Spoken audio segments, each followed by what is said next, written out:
Halo, selamat pagi kelas 9. Hari ini kita akan belajar tentang materi IPS yang baru ya. Kita akan belajar tentang masa demokrasi parlementer atau demokrasi liberal, yaitu di antara kurun waktu 1950 sampai 1959. Kalau kamu dapat pertanyaan sejak kapan Indonesia memasuki masa demokrasi parlementer, jawabannya adalah ketika pemerintah Indonesia itu menggunakan atau menyatakan UUD sementara 1950 sebagai undang-undang dasar yang digunakan oleh negara. Jadi kalau kemarin Bu Anissa bercerita sejak setelah KMB atau perjanjian antara Indonesia dan Belanda itu menyatakan bahwa akan terbentuk RIS, tapi kemudian masyarakat tidak suka dengan bentuk negara yang seperti ini, maka pemerintah mengembalikan lagi Indonesia kembali ke bentuk negara kesatuan dengan mengeluarkan UUD 1950. Nah, disinilah berarti masa demokrasi liberal atau demokrasi parlementer itu kita terapkan di dalam negara ini. Bu Anissa, kenapa namanya disebut dengan demokrasi parlementer atau liberal? Jadi jawabannya begini, UUD 1950 mengubah bentuk negara kita dari yang awalnya serikat yang merupakan hasil dari perjanjian antara Indonesia dan Belanda berupa negara-negara bagian kembali ke bentuk negara kesatuan. Namun, sistem politik dan ekonomi yang berlaku kita mau coba yang menggunakan prinsip-prinsip liberal. Maka masa ini disebut sebagai demokrasi liberal atau demokrasi parlemen karena pada paham liberal bentuk pemerintahan yang berlaku menggunakan sistem parlemen atau parlementer. Makanya namanya sama, kamu nggak usah bingung, bisa disebut dengan masa demokrasi parlementer atau masa demokrasi liberal. Sekarang perhatikan skema berikut ini. Kalau sekarang di bentuk pemerintahan kita, kamu mengenal presiden sebagai kepala negara sekaligus kepala pemerintahan.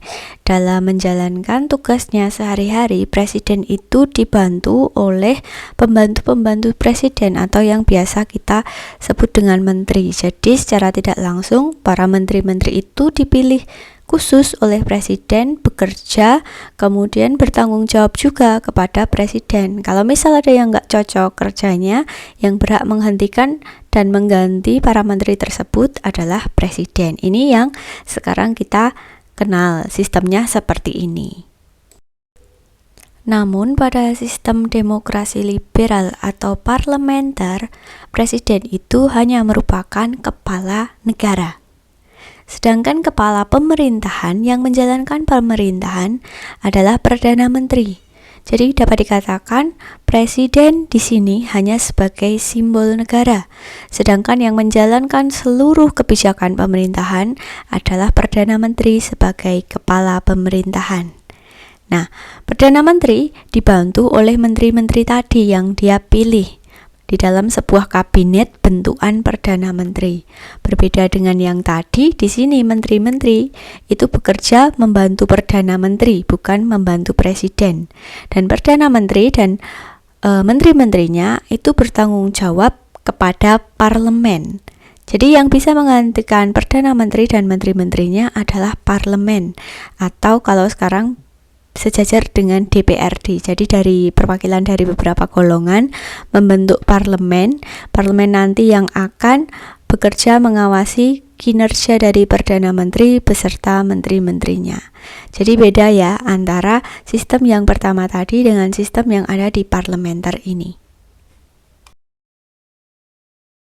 Sistem pemerintahan yang seperti ini dengan pemisahan adanya kepala negara dengan kepala pemerintahan yang berbeda itu tidak jarang ditemukan di negara-negara yang ada di sekitar kita. Contohnya saja yang paling dekat, Malaysia, negara tetangga kita juga menerapkan sistem demokrasi yang seperti ini. Atau negara maju di benua Asia, ada Jepang, itu juga menerapkan kepala negara sendiri, kepala pemerintahan sendiri.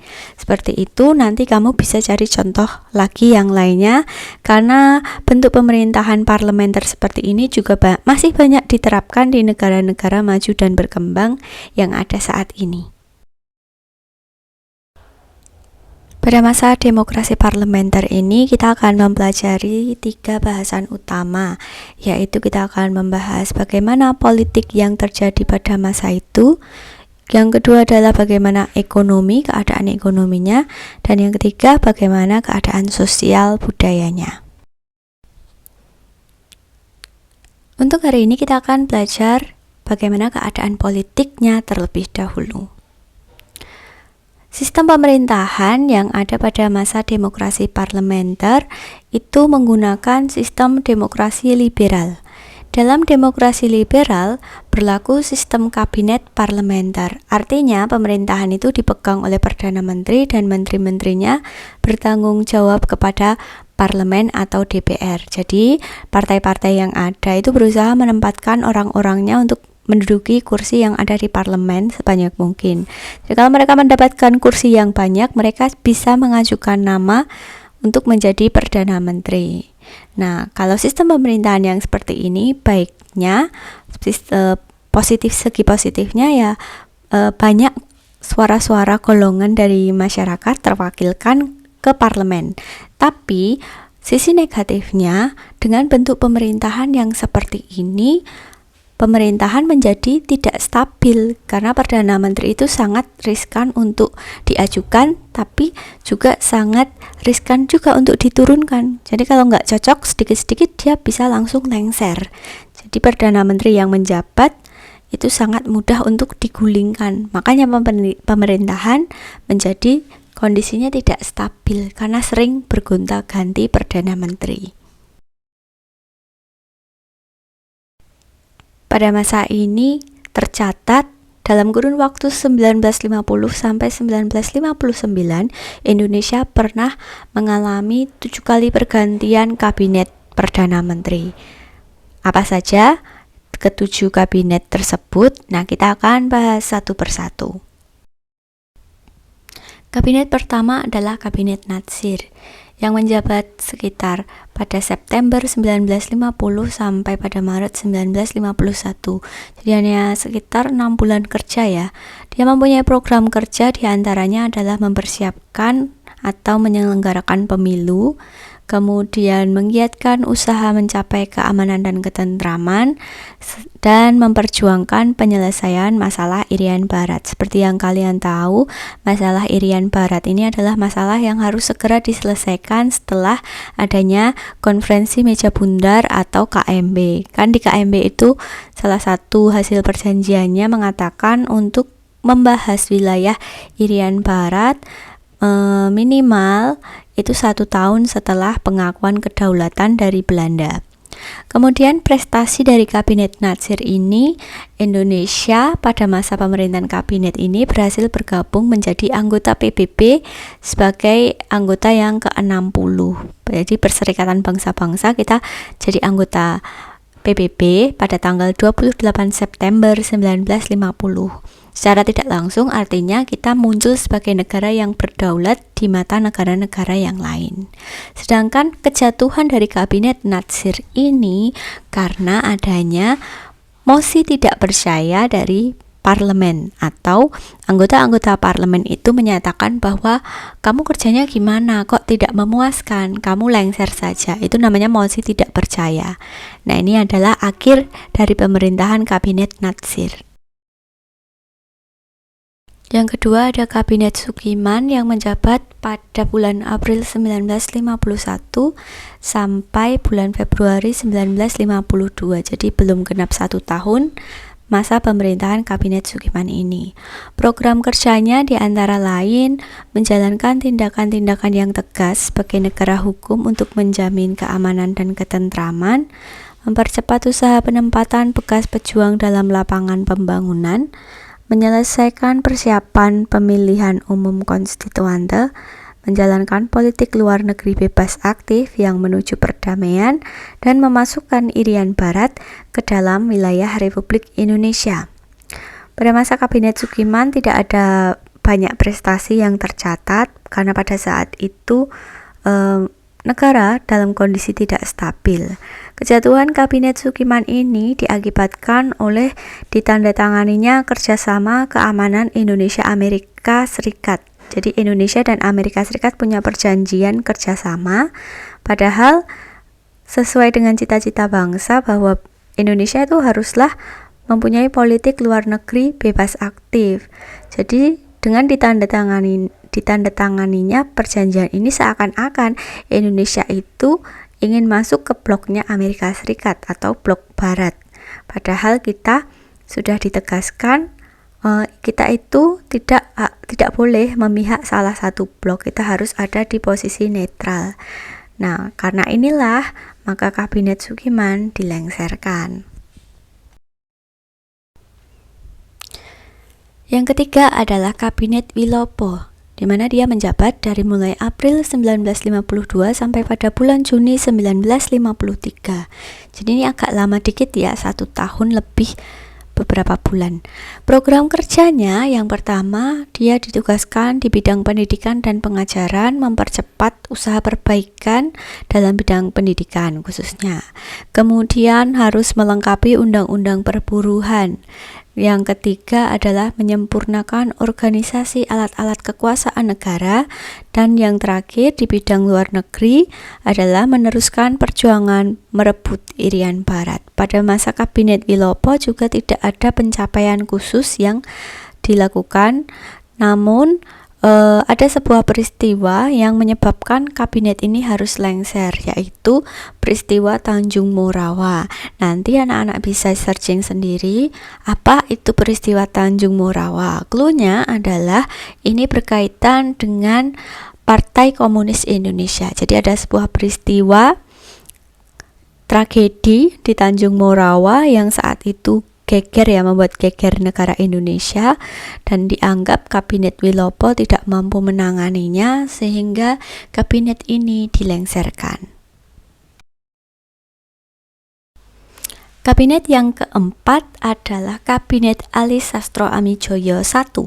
Kenapa ada nomornya? Karena Pak Ali nanti akan 2 kali menjabat sebagai Perdana Menteri. Jadi pemerintahan yang pertama kita sebut sebagai Kabinet Ali Sastro Amijoyo I, mulai pada bulan Juli 1953 sampai pada bulan Juli lagi 1955. Ini juga agak lama, sekitar 2 tahun.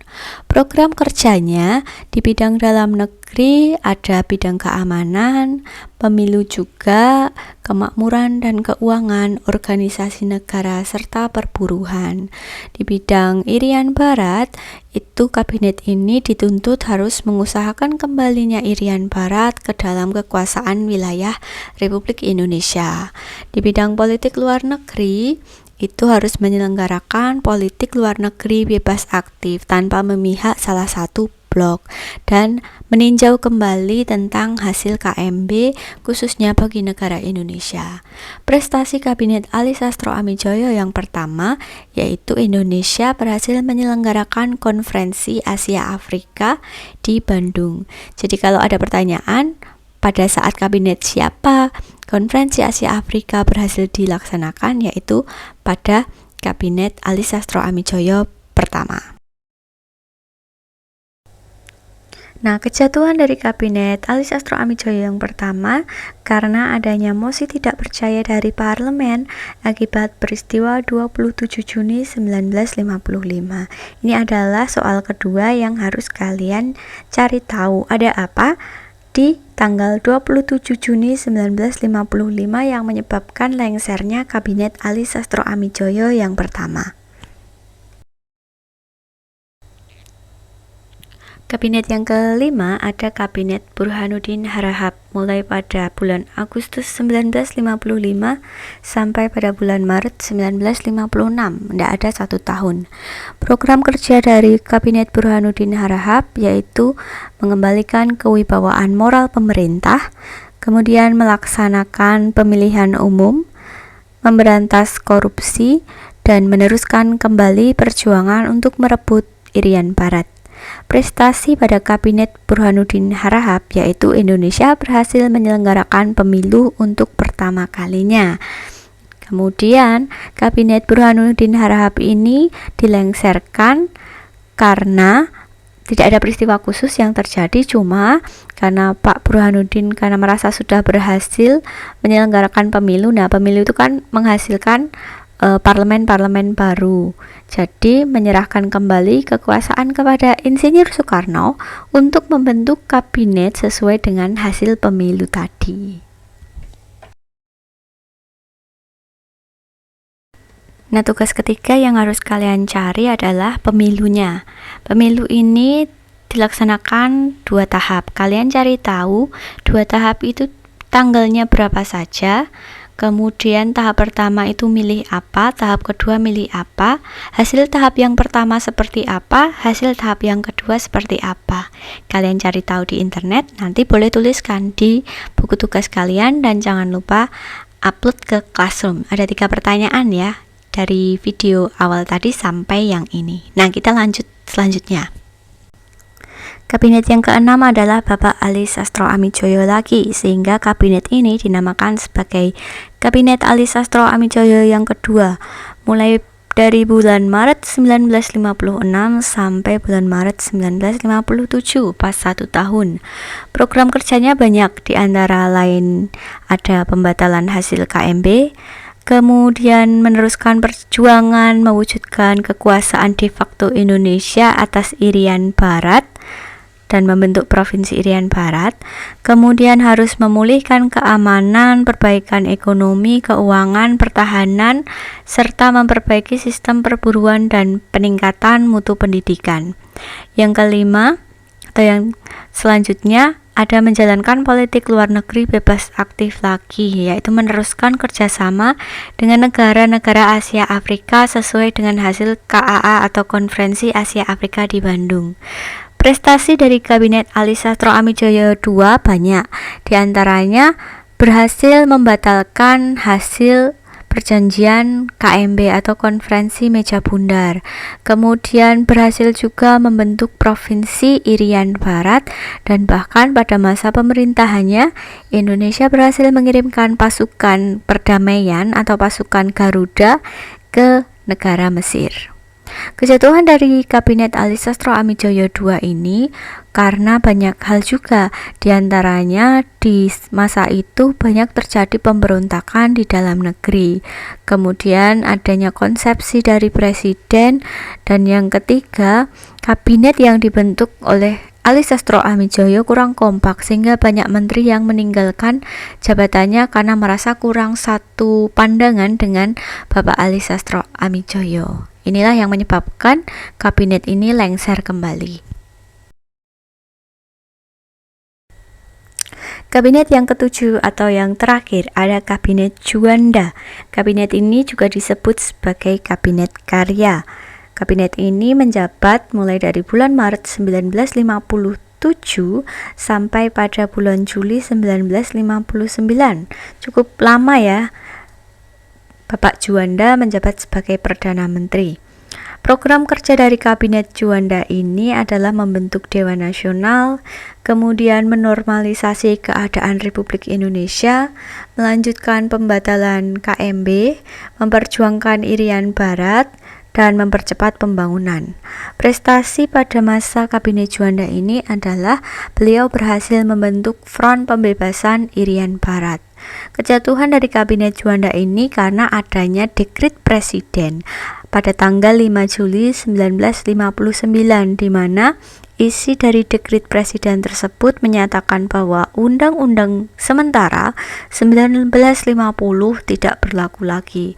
Artinya Indonesia kembali ke bentuk pemerintahan yang sebelumnya. Tidak ada pemisahan lagi kepala negara dengan kepala pemerintahan, tidak ada lagi kabinet dan perdana menteri, tidak ada lagi parlementer yang berfungsi untuk mengawasi pemerintahan, sehingga otomatis Kabinet Juanda juga harus dibubarkan.